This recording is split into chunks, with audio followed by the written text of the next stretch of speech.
olho.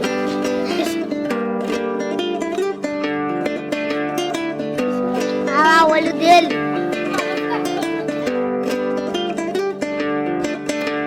Olha, bota a cara aqui dentro, olha lá o olho dele.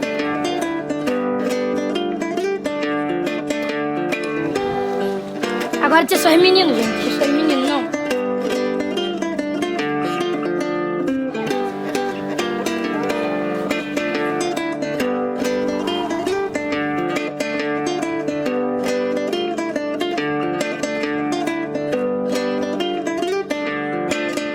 Ana Rosa foi uma pessoa que nunca desistiu.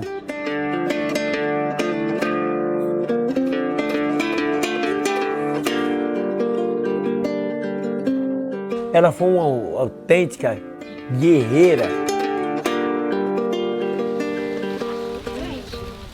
Qual é o nome da escola que você estuda? Escola Quilombola, Dona Rosa Gerada Silveira.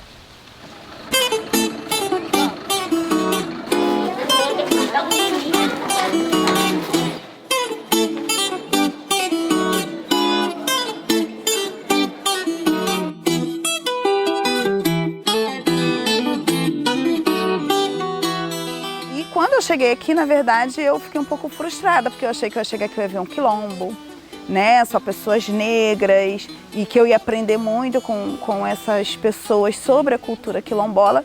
E, na verdade, foi uma frustração, era uma escola comum.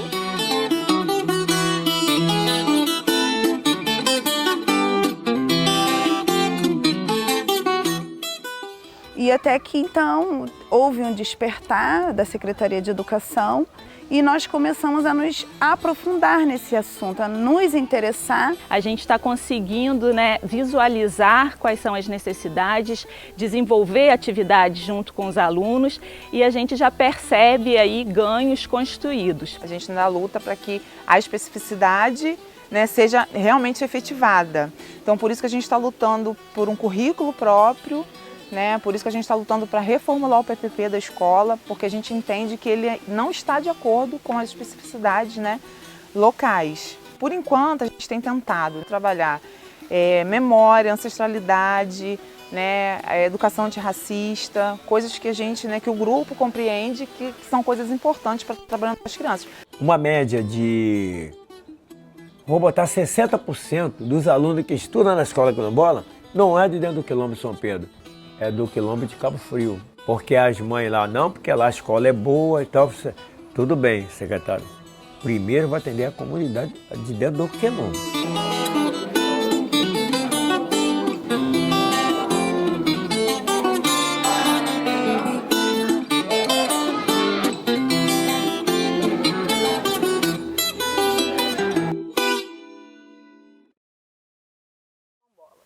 Eu sou quilombola. Você gosta de ser quilombola? Acho que sim. Eu faço colagem, estudo. Estudo matemática, português, ciência, geografia.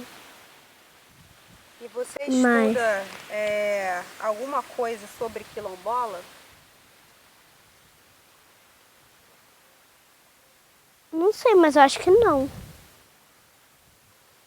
A tia só contou um pouquinho só da Dona Rosa. Que ela era uma pessoa lutadora, guerreira, generosa. E ela também reproduzia farinha. E você sabe por que o nome dela é o nome da escola? Porque, digamos que a turma queria presentear mais o nome dela.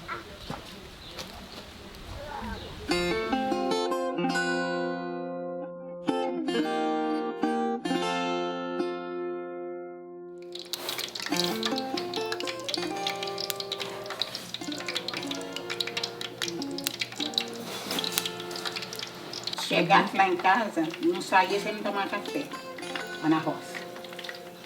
Tinha que tomar café, sem tomar café.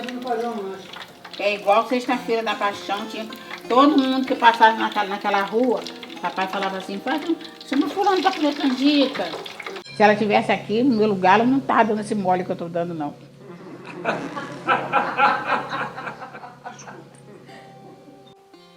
Eu sou Nancy, filha de Dona Rosa Geralda, lá do Quilombo do Botafogo, Caveira.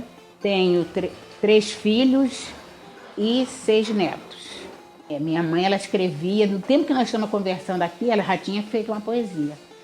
Ela manteve durante algum tempo um programa de rádio, numa rádio local, em que ela tinha um período semanal em que ela trabalhava com a questão da militância dos trabalhadores rurais, misturava isso com poesia. Mamãe, eu digo que mamãe era mais que uma advogada sem nunca ter ido numa escola. E ela tinha uma palavra, sabe?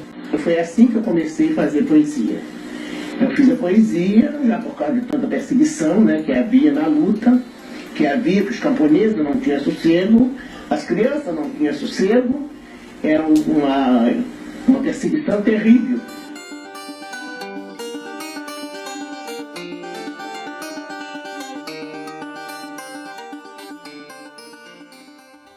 Dona Rosa foi uma pessoa, vamos dizer, na época, que se destacou na comunidade pela sua fibra, apanhar de polícia, apanhar de fazendeiro, mas que nunca desistiu, ali ferrenha, vai para a delegacia, vai para não sei o quê.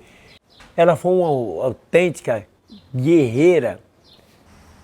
Ela foi uma mulher lutadeira, sempre foi. Né? Por isso tinha cá de farinha, fazia. A gente tinha feira para Cabo Frio, fazia feira em Cabo Frio também. Aí isso daqui, ó, girava aqui e rodava lá embaixo, entendeu? Tá vendo? Ia batendo lá.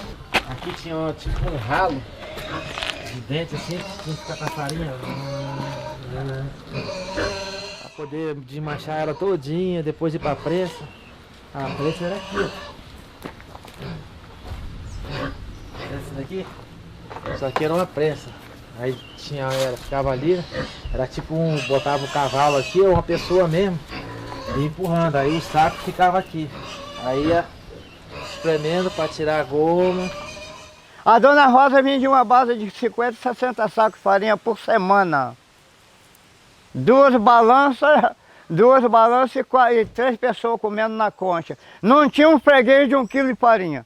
De 3, 4, 5, 10, 15, 20. Nascido e criado, conheci ela lutando pela terra, até os últimos dias de vida dela aqui, ela não abandonou sequer um dia essa terra para dizer que não levantasse a bandeira da terra. Além disso, a solidariedade humana, que ela acolhia muitas pessoas que estavam em necessidade, com alimentação, era pessoas que tinham problema de aposentadoria, na época era fundo rural, ela conseguia, era médico, era remédio. Dona Rosa foi uma pessoa que aplicava injeção e tudo, que ela não tinha nem curso de técnico de enfermagem, nem enfermagem. E como ela foi uma das líderes, né, sofreu várias coisas nessa luta incansável. Ah, tá, vamos lá em cima dos líderes. O líder quem era?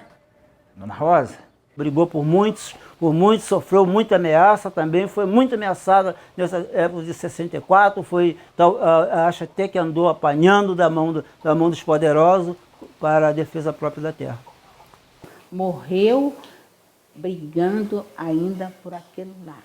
Tá? Tinha muitas pessoas que lutavam junto com ela, como Sebastião Lan, como o seu Nilson, como a mãe do seu Nilson, que a gente chamava de Comadre Luísa.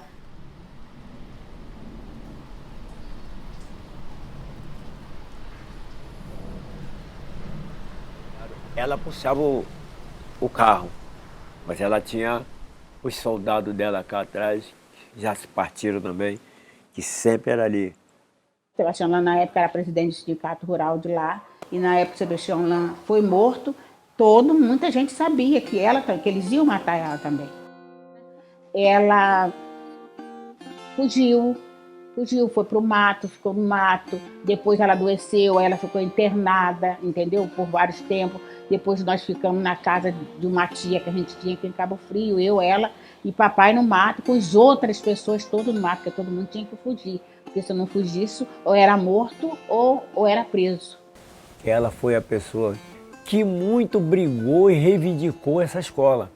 Então, quem escolheu para dar o nome à escola Dona Rosa Geralda fui eu.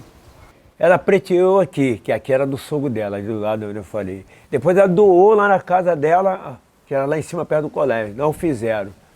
Aí conseguimos fazer dentro da área do quilombo. Eu falei assim, é mais do que justo que ela seja lembrada o nome dela com o nome da escola. E era o sonho dela, ela ter uma escola aqui. Eu acredito que todo mundo lá ficou contente de saber, né, que lembraram de homenagear ela, colocando o nome da primeira escola quilombola, o nome dela. Eu acho que ela ia ficar muito satisfeita de, né, saber disso aí. Para nós foi uma honra muito grande. Que eu tenho apenas certeza que por onde hoje enquanto o seu espírito, que é seu fardo já se foi, mas que ela está radiante de saber que a escola, no nome dela, que era uma coisa que ela muito lutou e brigou aqui. E aí, nesse sentido, que é muito interessante saber que a comunidade criou uma escola quilombola e deu o nome de Dona Rosa, né? Isso é muito interessante porque recupera uma dimensão que não é exatamente da memória da comunidade, porque era uma memória individual. Algumas pessoas têm memória dela, né? Mas é um nome que eu acho que ajuda a recuperar uma dimensão da história da luta da comunidade.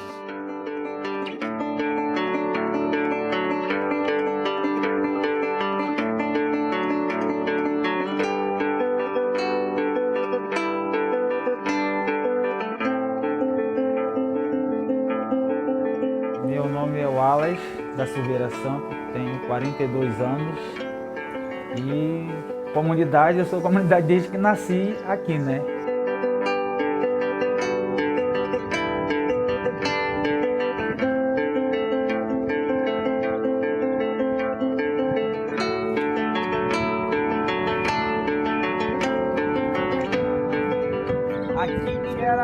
Aqui que era a fazenda da Caveira. Aqui as ruínas aqui, ó. As ruínas aqui da antiga fazenda da Caveira.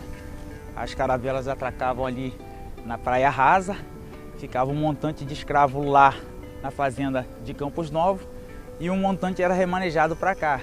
Os escravos quando chegavam, já tinha levado já um sapé caiaiá, né? Já vinha um pouco debilitado, fazia esse trajeto andando de lá até a fazenda aqui, arrastando aquelas correntes, aquelas bolas. Então uns que aguentavam vinham e outros morriam pelo caminho, sejam velhos, sejam novos. E os outros escravos, quando vinham, passavam pelas ossadas e encontravam aquela caveira.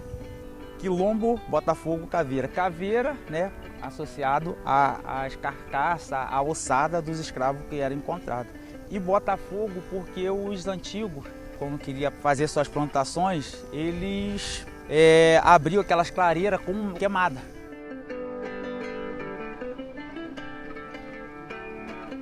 Aqui ao lado, nós temos a casa do Capitão do Mato.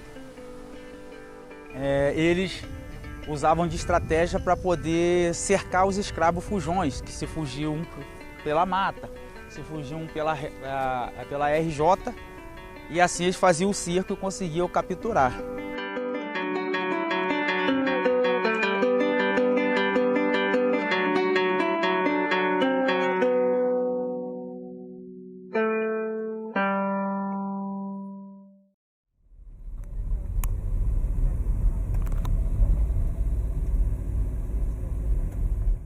Meu nome é Roberto dos Santos, mas popularmente conhecido como Robertão. Anteriormente, a gente ainda não tinha o conhecimento que a gente era quilombola. E começamos a buscar algumas coisas das raízes da nossa comunidade. A ex-governadora Benedita da Silva, confessou Dona Rosa, vocês têm uma origem que sendo das tradições quilombolas. Então começou os trâmites para fazer os estudos genealógicos, que aqui eram 5 famílias, que foi um casando um com o outro. E dado esse laudo antropológico que foi feito, foram chegando à conclusão, eles eram remanescentes.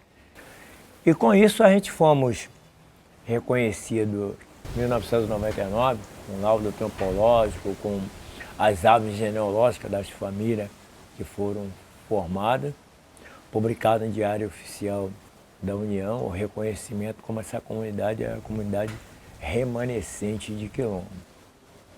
Quilombola é aquelas pessoas que enfrentou a resistência, que resistiu às opressões daquele que sempre dizia que era dono da terra para expulsá-lo nós daqui.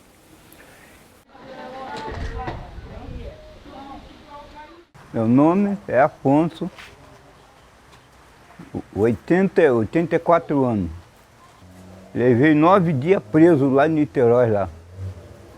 Aí os outros ainda diziam para mim: Afonso, eles vão matar nós, rapaz, tenha fé em Deus. Nós não já sabíamos, não vamos morrer não. Aí perguntava para mim: por causa de que eles trouxeram nós presos? Eu digo: porque eles queriam roubar o nosso terreno, para nós não trabalhar. E era isso mesmo, que eles queriam, né? A polícia veio, chegou, rodou pela beira da casa, tudinho, rodou, olhou para lá, olhou para cá, e eu estou debaixo do pé de pitanga vendo eles. Só homem desse tamanho, rapaz. Só homem com peito isso aqui de largura. Um tapa de mim ou de você, o cara rolava lá. Com 4 anos, eu ainda me tenho assim aquela lembrança de vendo minha mãe, meu pai sair refugiado pelas tangentes, largar a gente, nós ficar com a nossa mãe e reunir com a nossa avó e os nossos parentes. Os parentes foram parar lá em São Mateus, um lugar com o nome Sapê, né? Minha mãe, quando nós tudo pequenininha, minhas tias, minhas parentes todinhas. E nossos pais se mudou para o mato.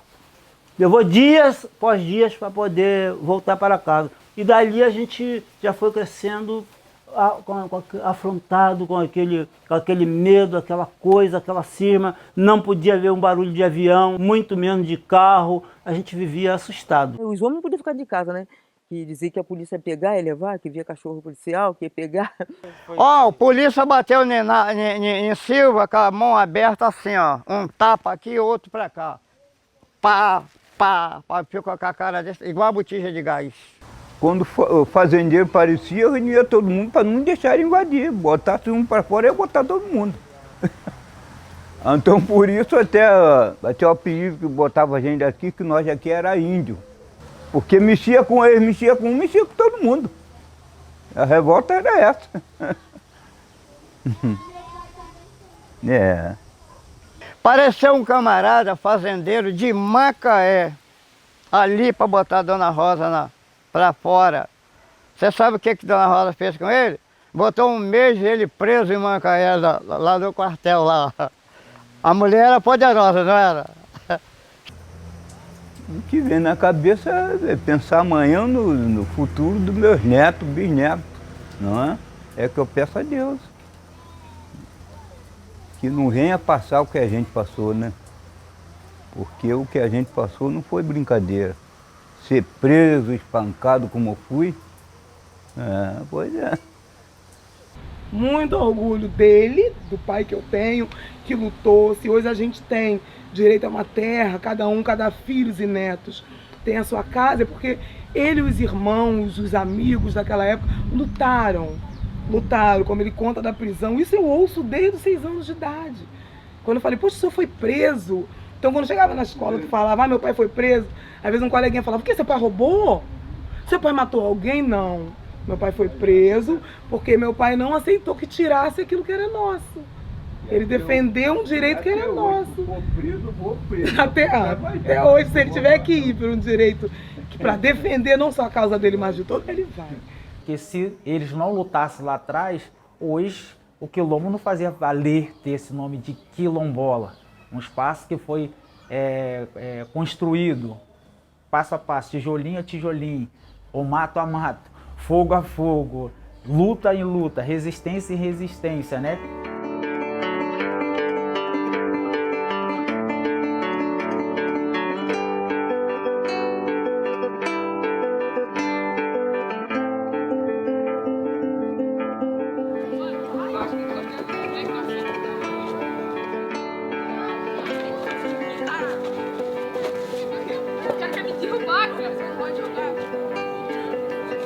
Graças a Deus ele viu a minha dificuldade, viu o meu esforço, né?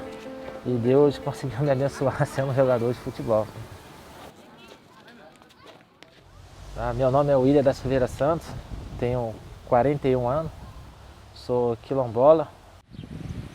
Saí da onde que eu saí? De um quilombo, né? Onde a gente não tem muita expectativa de vida, né? E conseguir ajudar a sua família, para mim, é como se fosse uma vitória, né? Mais do que ganhar um campeonato, né?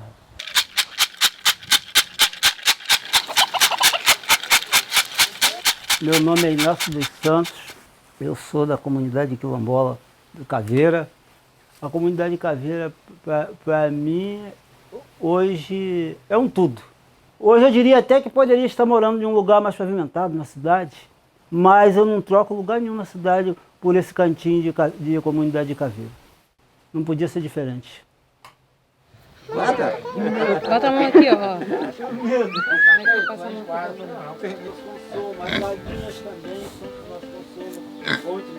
Meu nome é Marina dos Santos Souza. Moro lá na terra do quilombola, sou quilombola. A gente vai envergonhar de dizer o que a gente é, né? A gente não pode, né? Se a gente fizer uma coisa, tá até pecando.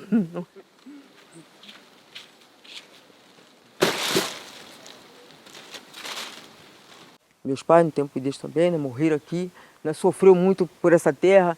Para nós estar aqui hoje, né, foi muito sofrimento. Eu nasci, me criei, me casei, estou aqui até hoje. E não temos nada daqui. Eu digo, para morar fora, não. Hoje, eu creio como a mim, tem muitas pessoas aí que têm esse orgulho de ser o quilombola. Eu tenho que me considerar quilombola porque eu tenho 53 anos aqui. O meu nome é Valdemar Alves Muniz, tenho 83 anos completo e a minha vivência com a comunidade é da melhor qualidade. Aí, tudo feito por mim.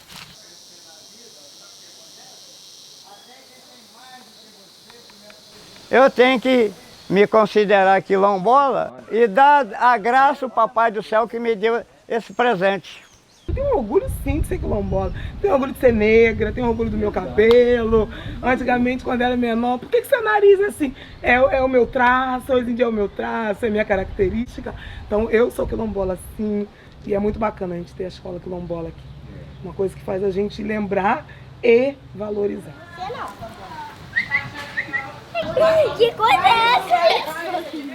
Eu que trouxe a criança sem eles, igual eles.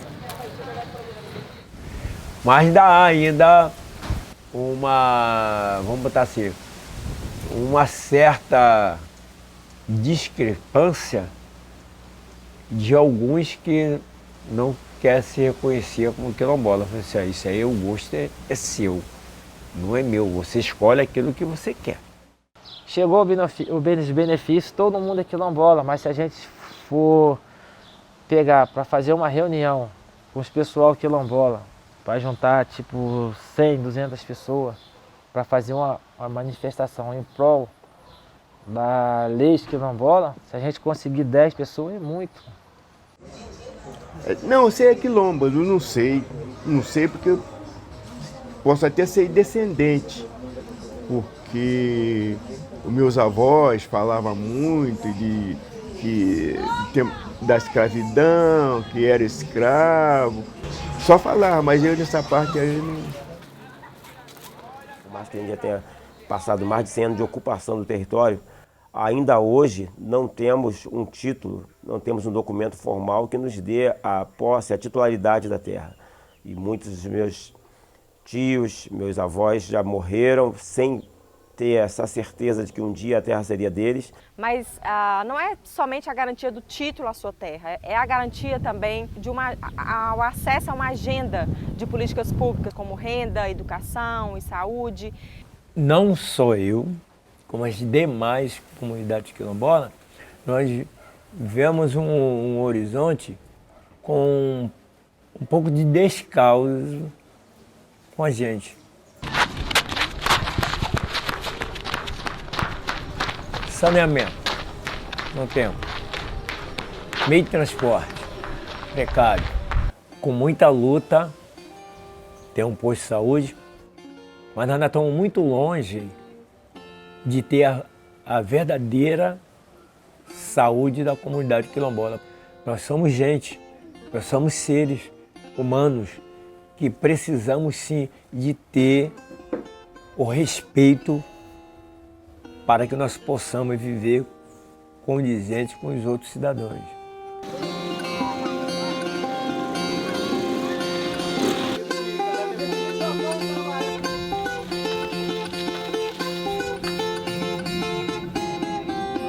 Não tinha escola, a gente estudava no colégio de barro, era uma casinha do moço lá, deu para Dona Glória poder dar aula pra gente, né? Era uma sala de aula que estudava primeira, segunda, terceira, quarta série, todo mundo junto.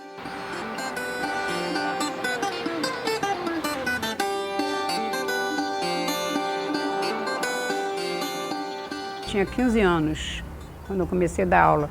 A minha prima, nós saíamos a cavalo para a gente ir na casa das pessoas para falar com eles que tinha escola, que ia começar na outra semana seguinte. Aí andamos aqui nesse bairro aqui, tudo andando atrás de alunos. Dali, a gente tinha que partir para São Mateus. E nós andávamos de pé daqui a São Mateus, numa média de 10 quilômetros. Depois, a gente partia para São Pedro da Aldeia, que se tornava mais difícil ainda, porque não tinha gratuidade de passagem. Aí depois fez a escola aqui de Cabo Frio, então essa escola começou a acolher a gente. Aí começamos a trabalhar em cima da educação para que a gente fizesse a escola quilombola. Aí eu fiz diversas viagens buscando no Ministério da Educação lá em Brasília, juntamente com a CONAC, com a Fundação Cultural Palmares. Conseguimos no FNDE uma verba de 1.800.000 para fazer a escola quilombola.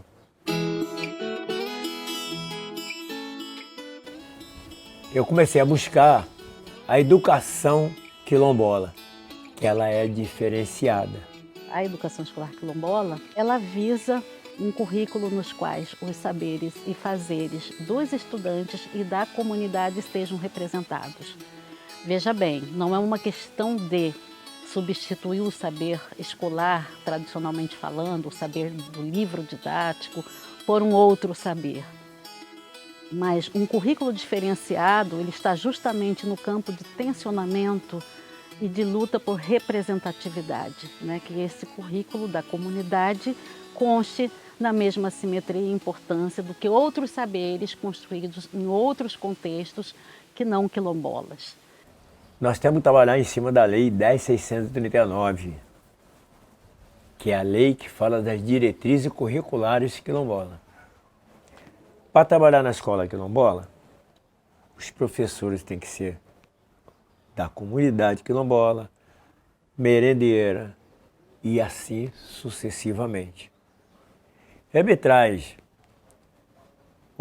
as pessoas, os professores de fora, quem não conhece nada do que é quilombola, não sabe falar nada da comunidade. Então, eu falei, secretário, olha só, nós temos que fazer um curso de capacitação que está ali dentro da 10.639, capacitar os professores para dar aula aos alunos oriundos quilombola.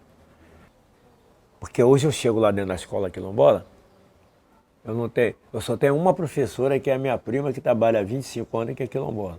O resto, mais ninguém. Mas se eu chegar lá e perguntar, vem cá, quais são as tradições, quais são os costumes dessa comunidade?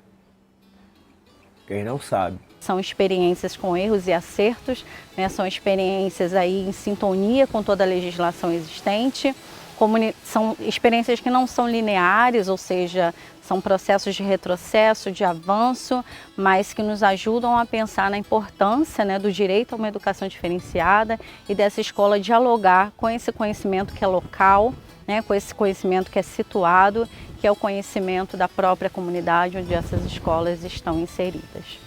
No ano passado, nós conseguimos, em novembro, desenvolver um trabalho em que nós fizemos oficinas, né? E aí nós criamos um vídeo contando toda a história do movimento negro, né, das lutas do movimento negro. e com isso nós conseguimos trazer esse assunto para as crianças. Eles gostaram muito, eles participaram. No final, né, nós conversamos com eles sobre o que eles sabiam sobre a história do Quilombo, e aí eles falavam, porque teve Dona Rosa, porque a gente produzia farinha. Aí teve um que perguntou assim, a casa é de farinha? Ela é construída de farinha? E aí nós fizemos jogos da memória, fizemos cruzadinha, fizemos jogo dos 7 erros, todos voltando para a temática aqui da comunidade. Quando a gente faz o AEOU, que tradicionalmente usa-se o anel, escola, igreja, então a gente tentou colocar ali África, no D, Dendê, coisas valorizando P de pitanga, M de mandioca, assim, para enriquecer, né, trazer esse vocabulário do dia a dia para o alfabeto, para a alfabetização. A gente fez também, né, um concurso de culinária onde os alunos traziam receitas, né, e a intenção, só que na pandemia, confesso que não tivemos muito sucesso, né, os alunos não trouxeram tantas receitas, mas a gente quer voltar com esse projeto e criar um livro de receitas quilombolas com a escola. E a nutrição já nos garantiu que o prato vencedor entrará no cardápio quilombola. Primeiro ano a gente também fez arte, a gente montamos bonecas no Dia da Consciência Negra.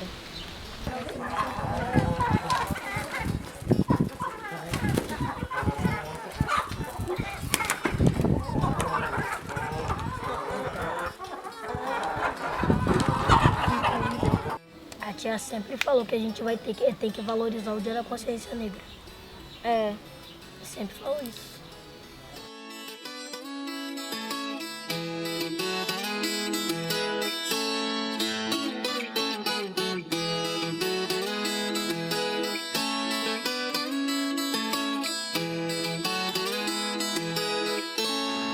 O funcionamento da escola, por parte dos trabalhadores, está ocorrendo bem, porém está faltando recursos cruciais, como detetização. Tava tendo casos de aranha, muitos bichos, muitos mesmo, sabe? De você ficar assustado. E a vice-diretora, ela falou assim, eu não posso botar os alunos em risco. Ela mesmo foi tirar, só que aí ela estava se arriscando porque não era o trabalho dela. E outra questão foi que faltou insumo, faltando fraldas e até alguns alimentos. Ou seja, como que a gente vai sustentar uma escola onde as crianças dependem do alimento sem insumo? A alimentação da comunidade é diferenciada. Porque os costumes aqui no café da manhã a batata, aipim, o fubá de milho, que é o angu que a gente come, uma banana cozida, uma abóbora.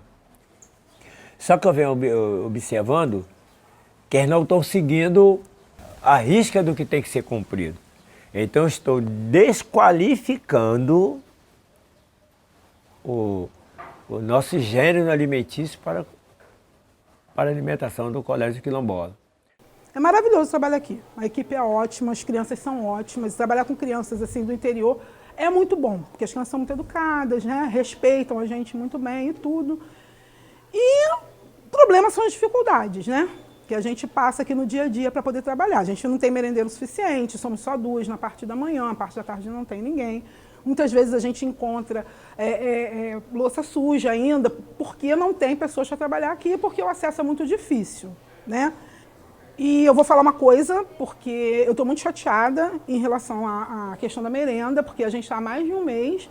Antes do carnaval nós já não tínhamos feijão, a gente depois não tem óleo, não tem margarina, hoje a gente deu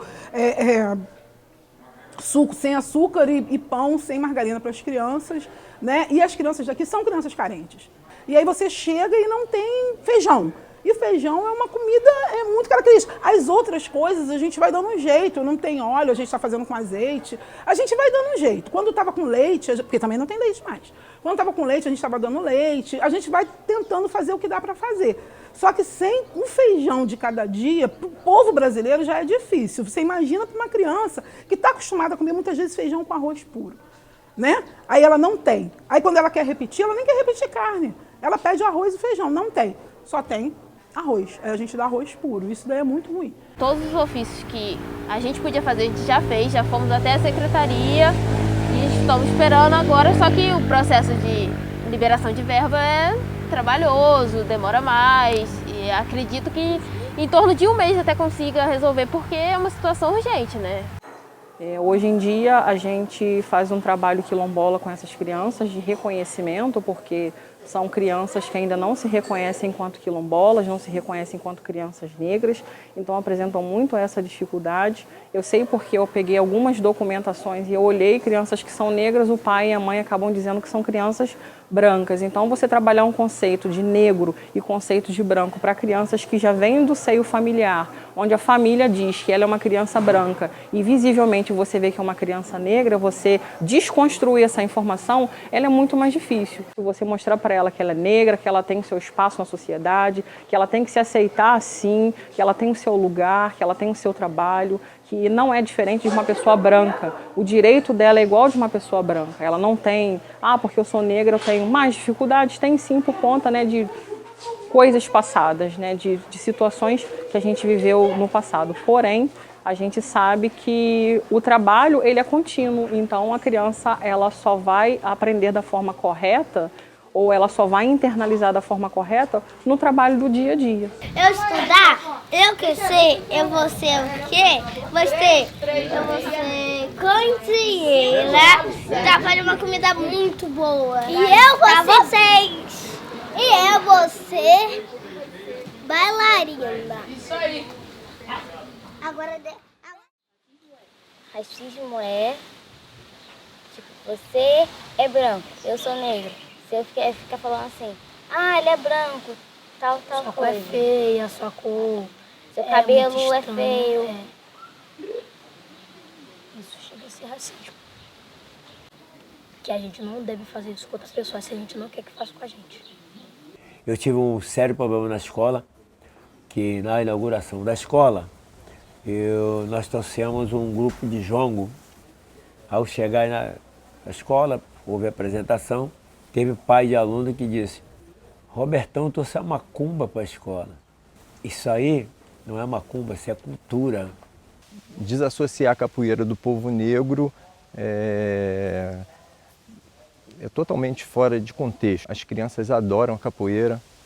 Infelizmente, os pais dessas crianças não aceitam a capoeira, que eles fazem uma associação equivocada da capoeira com religião. Inclusive foi enviada uma autorização para os pais e muitos se negaram baseado nesse preceito da religião. Eu, o restante da minha família e tal, nós fomos criados com a turma do Candomblé. Ia jogar bola. Chutava os pés do outro pé, inchava, minha avó ia lá, pegava agulha com algodão. 5, 6 dias não tinha mais nada inchado. Estava com isso aqui, ia lá, se rezava. Mas hoje a comunidade, 80% é evangélico. Minha religião, eu sou evangélica, Assembleia de Deus. Hoje somos cristãos. Mas eu posso ser evangélico, mas eu tenho que saber o que é cultura. Eu tenho que respeitar a tua religião.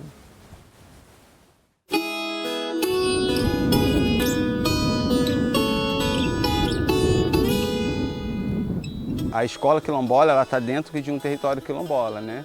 Mas esse espaço de saberes, esse espaço de disseminar os saberes, esse espaço de vivência, esse espaço escolar é toda a comunidade.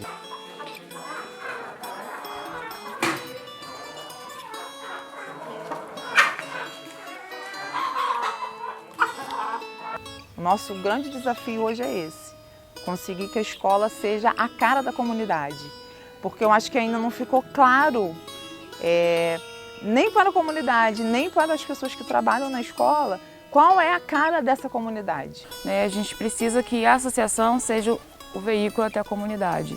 Então o que a gente pretende agora é estreitar esses laços, estar diretamente ouvindo a comunidade, os saberes, porque são eles que têm esses saberes, uma memória oral. E são esses saberes, esses conhecimentos, essas memórias que a gente busca resgatar. Já dizia Paulo Freire que quando o estudante parte do que é conhecido, ele terá mais chance de compreender o que é distante, mas o toca de alguma forma.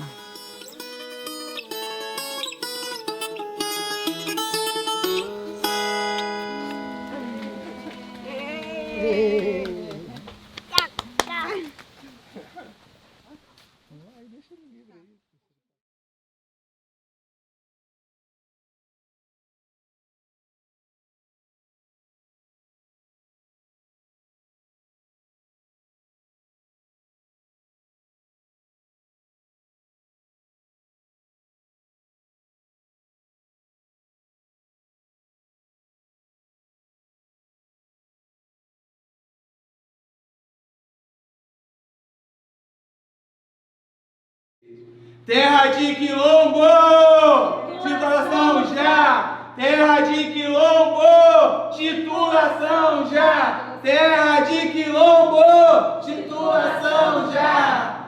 Abençoa papai, abençoa mamãe também. Eu não sou mal criado com ninguém. Abençoa papai, abençoa mamãe também.